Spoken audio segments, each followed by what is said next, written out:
आप नेता अनुराग ढांढा का आरोप, चुनाव आयोग पर लगाया आरोप। कैथल के चुनाव अधिकारियों पर आप नेता अनुराग ढांढा ने यह आरोप लगाया है। कहा है कि निष्पक्ष चुनाव का मौका देने में आयोग विफल रहा है।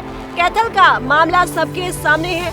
आपके परमिशन मांगने पर भी मिली थी गालियां। मामले में निचले स्तर के कर्मचारियों पर हुई कार्रवाई।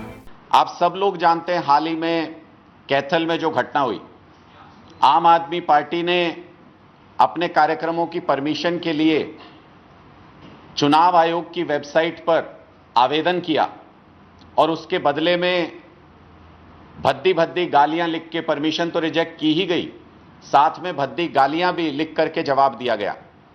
इस मामले में चुनाव आयोग शुरू से ही लीपापोती की कार्रवाई कर रहा है।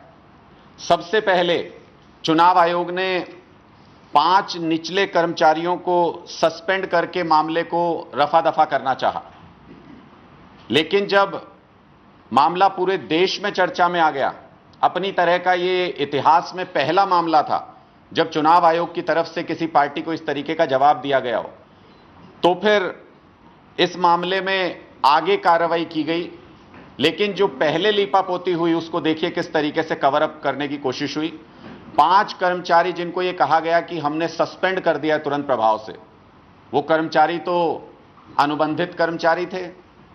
HKRN के तहत उनको सरकार के काम में लगाया गया था। तो जो पहले से ही कॉन्ट्रैक्ट पे कर्मचारी है, अनुबंधित कर्मचारी है, उसको कौन से नियमों के तहत सस्पेंड किया गया था, ये चुनाव आयोग के अधिकारी अगर स्पष्ट कर सकें तो जनता को भी समझने में आसानी होगी कि कैसे लीपापोती की कार्रवाई की गई। आप नेता अनुराग ढांढा का आरोप, चुनाव आयोग पर लगाया आरोप। कैथल के चुनाव अधिकारियों पर आप नेता अनुराग ढांढा ने यह आरोप लगाया है। कहा है कि निष्पक्ष चुनाव का मौका देने में आयोग विफल रहा है। कैथल का मामला सबके सामने है। आपके परमिशन मांगने पर भी मिली थी गालियां। मामले में निचले स्तर के कर्मचारियों पर हुई कार्रवाई। आप सब लोग जानते हैं, हाल ही में कैथल में जो घटना हुई, आम आदमी पार्टी ने अपने कार्यक्रमों की परमिशन के लिए चुनाव आयोग की वेबसाइट पर आवेदन किया और उसके बदले में भद्दी भद्दी गालियां लिख के परमिशन तो रिजेक्ट की ही गई, साथ में भद्दी गालियां भी लिख करके जवाब दिया गया। इस मामले में चुनाव आयोग शुरू से ही लीपापोती की कार्रवाई कर रहा है।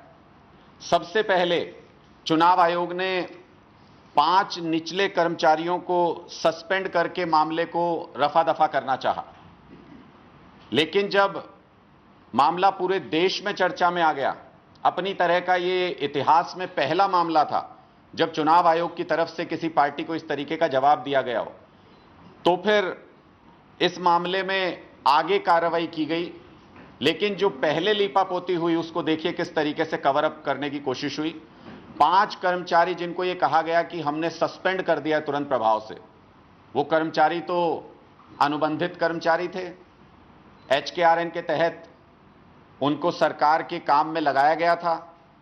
तो जो पहले से ही कॉन्ट्रैक्ट पे कर्मचारी है, अनुबंधित कर्मचारी है, उसको कौन से नियमों के तहत सस्पेंड किया गया था, ये चुनाव आयोग के अधिकारी अगर स्पष्ट कर सकें तो जनता को भी समझने में आसानी होगी कि कैसे लीपापोती की कार्रवाई की गई।